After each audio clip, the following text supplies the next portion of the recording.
ברוכים הבאים לאולם התצוגה שלנו.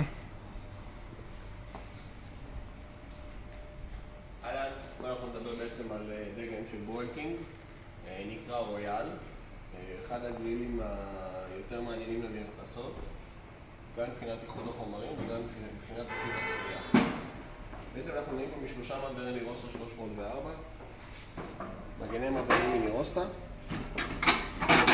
חוצץ בין מעבר למעבר, שאם אתם רוצים להפעיל מעבר אחד, שיהיה לך עיבוד אנרגיה, שלא יהיה עיבוד אנרגיה ואפשר יהיה להשתמש עם מעבר אחד. רשתות יציקות ברזל.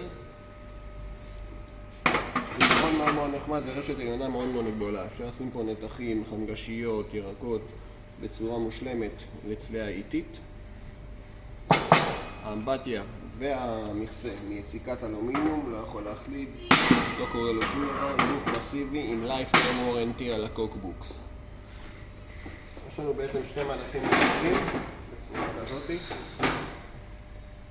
הצתה אלקטרונית, הכל מאחסון, גם של הבלון. ניקוי נוח צידי, בצורה הזאתי. מה שמיוחד גם ביציקת אלומיניום, אפשר לעשות פה פעולת סלף קלינינג, פשוט לשרוף את הגריל, הכל הופך להיות לאפר, ואז לוקחים אפילו שואב, שואבים את השאריות ונגמר הסיפור. חדשו.